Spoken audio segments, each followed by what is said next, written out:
Welcome to the Mystical Journey podcast. I am your host, Hervé Geneza. This podcast was created out of pure observation to the current human collective consciousness. I would like to inform you and tell you what this podcast is about, what you can get out of it, and why it matters. So the reason why we exist, the reason why this platform exists is because there is a problem. It's a big problem. It's a serious problem. Our consciousness entirety, in its entirety, is in trouble. It's broken. It is broken because we have created a state in which everybody finds normal to be completely unfulfilled, incomplete. Gurus have came, ancient mysteries have been produced, pyramids have been created, techniques have been invented almost every day. Holy books exist everywhere. Whether it's from organized religions, to spiritual systems, to ancient mysteries, to mystical schools, to brotherhoods, to sisterhoods, all of that has been great inventions.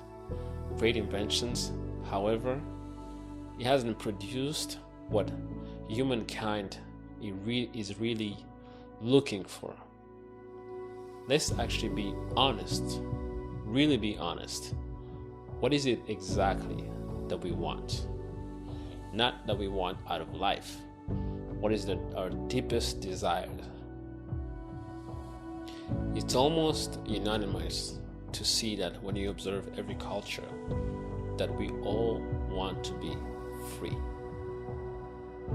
And I'm not referring to free as in financial freedom or escaping jail or prison. And I'm talking to this state that is permanent, irreversible, complete bliss.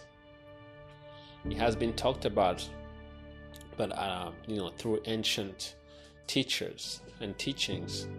However, it seems to be misunderstood. And this is where my mystical journey led to this podcast. Because just like you, I was searching and I was being introduced to a lot of these techniques and ways and dogmas and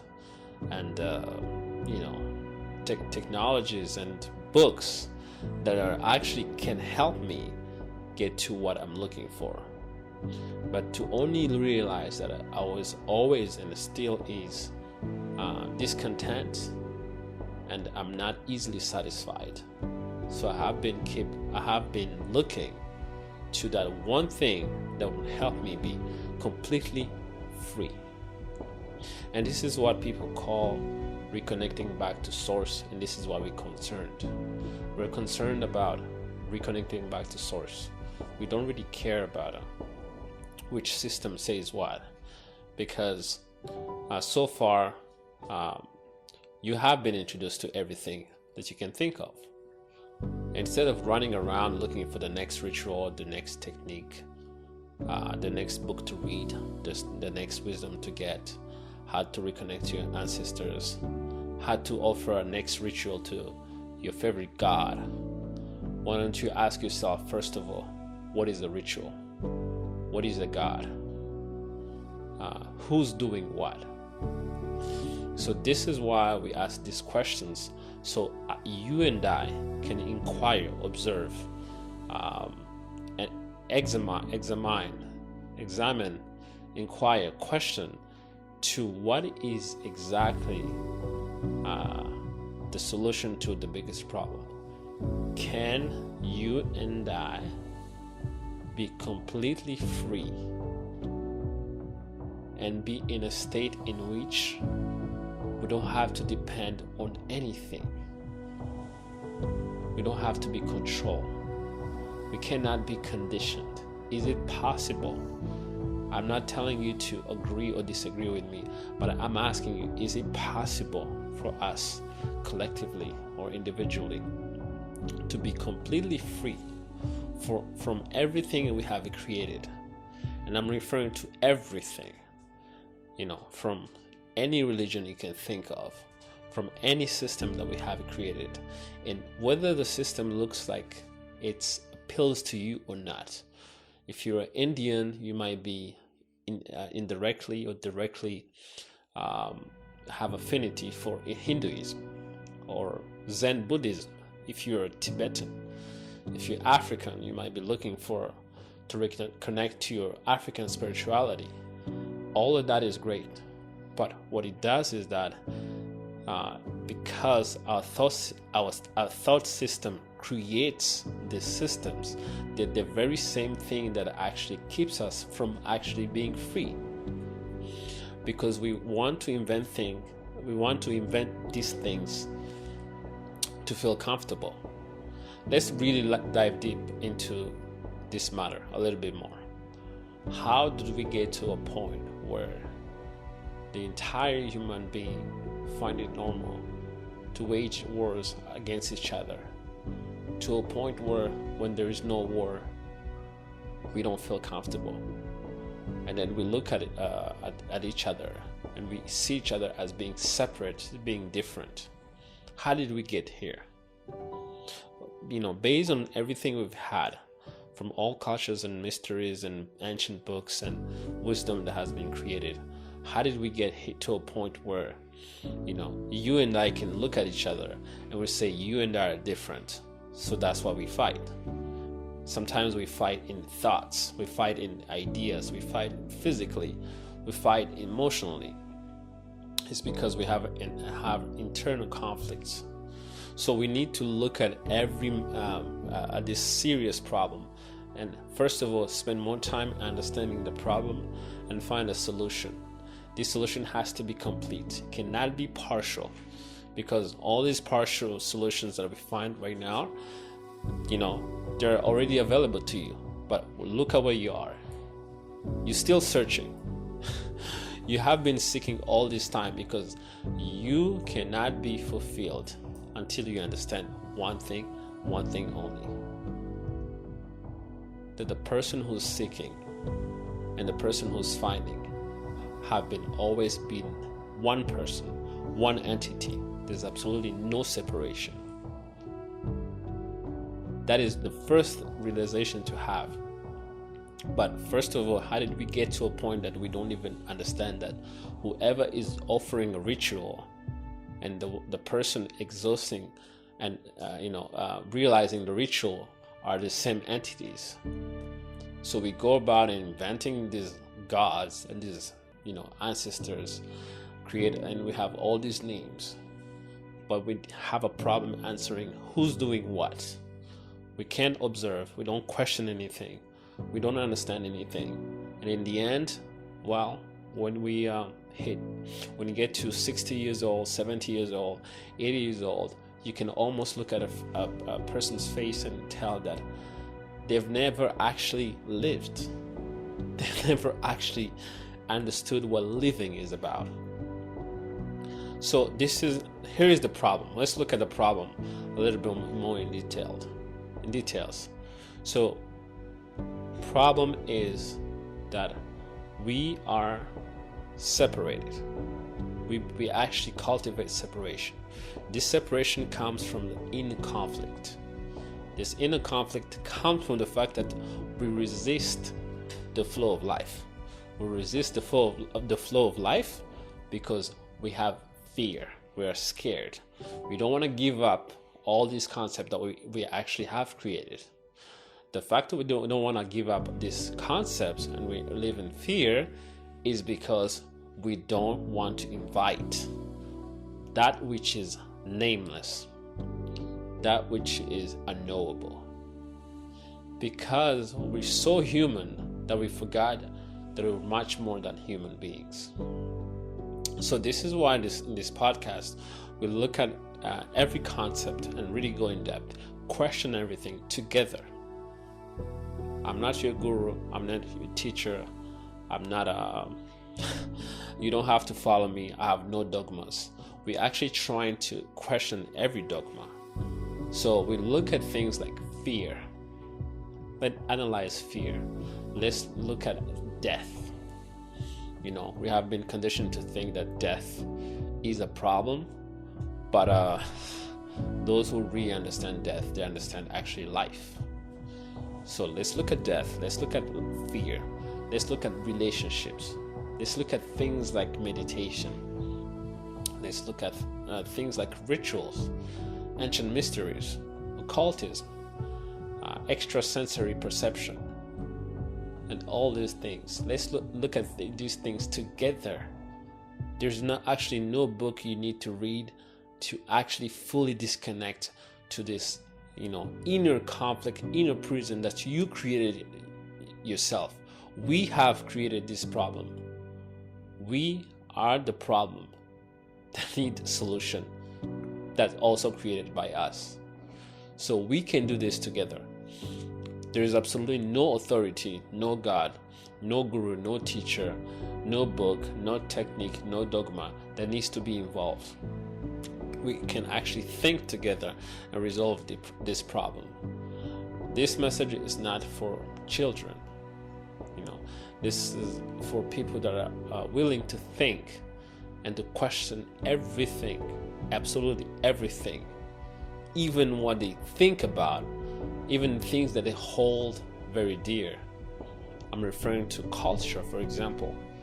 Those who come from rigid cultures, like Indians and Africans, as much as as much as alive these cultures are, when you're stuck in a culture, you're actually stuck in a pattern. So we need to get to a point where we understand another fundamental principle is that there are two words. One word is a word of complete pattern. All right, pattern has shapes and forms, and they're always changing. Right, just like the season. You have fall, you have snow, you have summer. They keep changing, right? And they have different shapes and temperature and colors and everything. Now there is another world that never changes, that's always permanent. It's unknowable. It can't be named. It can't be really described. From that word, the pattern is actually created, is formed. The pattern always rises from the world that is actually permanent. And then this principle, this fundamental principle, can actually be even looked at a little bit deeper. When you realize there is a world that is permanent, and there is a world of patterns, then altogether there is what we call a bigger realization. The bigger realization is that those two words are not separate. If those two words are not separate, then there's no more separation. You and I can look at each other and look at, as we can look at each other from a deeper space, from a deeper understanding. That you might be a black person, a white person, a man, a woman. I may look at a cat or a dog, a tree, a planet.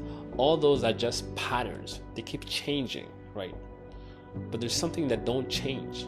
And that's the thing that we don't want to connect to. We don't want to connect to it because we have fear. We have fear because we don't want to let go this world that we created. We don't want to let it go because it feels comfortable to trying to control the pattern. And therefore there is inner conflict. Inner conflict creates outer conflict. That's why we fight. That's why we hate each other. That's why we're always trying to be competitive and be who's superior, who's inferior, who's better, who's faster. This is why all the technology that we create are all about let's see how fast we can produce new stuff, how fast. But we can't actually be present if all we create are all from a thought, from a consciousness, what we call ego consciousness. So we're trying to create a world in which there is more conflict because we are the one in conflict. So in the end, how does the Mystical Journey podcast help you resolve the most fundamental core problem? Well, we'll look at what on the market in terms of consciousness, questioning and look at what's behind. What's behind is found, then you can be enlightened. When you're enlightened, you'll be independent. You don't depend on anything. You aren't moved by anything. Whether it's good or bad, you become a real and sincere and authentic person. This is where you tap into goodness, ultimate goodness. So this is why we're here. So in terms of our next episode, I would like to talk about a little bit about two things: discontent. So what you will notice is that we're not discontent enough, and we are easily satisfied. So every time we are presented to something new, something exciting, something that can give us can offer us potentially some sort of freedom, then we are easily satisfied and we're not discontent enough. This is why we can partake into yoga and the next meditation, the next ritual, but never actually question these rituals and this system. We're not against these systems and this meditation. All we're saying is that what actually behind, what moves these techniques. So how can we learn to be more discontent and not easily satisfied? So look out for the next episode for that. And then I'll invite you to subscribe to our YouTube channel. It's called the Mystical Journey Podcast, and it'll be found on this video. And you can also subscribe to our newsletters on our website, which is themysticaljourney.ca. And you can also subscribe to our Instagram page that will be on this video as well, so you don't miss out on any new content. So thank you for listening to this introduction about our Mystical Journey podcast. Please subscribe to our YouTube channel, Instagram page, and follow and our newsletters on our website, so in order to not miss our next episode. I once had a dream in which I saw myself as a Buddhist monk with all the entire attire, and I was actually climbing a mountain or a hill of very advanced wisdom books. And the more I climbed, the more I absorbed this wisdom. It felt so rewarding, so exciting. I actually felt like I was going somewhere. It felt like I was reading some ancient Egyptian mysticism, some Sumerian mysticism, some Hindu text, ancient text, some Gnosticism text. I was actually feeling that I was getting somewhere. It was an addition to something I needed to know. The more I read, the more I climbed. That's how the dream looked like. And then I read so much and I climbed so much. I basically went to the top of this hill, and I saw this shiny golden book. This book, amongst all the other books that I had seen, it looked so different. It was actually tiny, but it was so shiny and it felt like this book could be the last book I needed to unlock something special. Maybe something that the sages and the teachers had talked about. Maybe something called enlightenment. So in the dreams, I immediately rush to get this book. By the time I got my hands on this book, I saw an ancient master who also looked like a Buddhist monk, but more of a teacher or master. He looked at me he was mesmerized, and he smiled, and he kicked me in my face. And then out of the top of the hill, I actually fell off the hill. While I was falling, for the first time in my entire life, I understood something so profound, that somehow the book I was trying to get a hold of that would free me, it was not important. That all the other books I had actually read were not that important. They would actually help me realize that there was nothing really fundamental or as an addition to a permanent state that had always been in me and through me. So I didn't need that book. I didn't need all these books. So then my question that I had when I woke up is that, does this mean that there is no book to read? Does this mean that no, there is no holy book, there is no ancient text that we should read? We should be reading. Well, let's investigate on the next episode and really find out: can we be free permanently and change completely, not partially, by reading books? Or is there a book that we haven't actually read? Once again, thank you very much for subscribing to our YouTube channel, Instagram page, and newsletter. Look out for the next episode.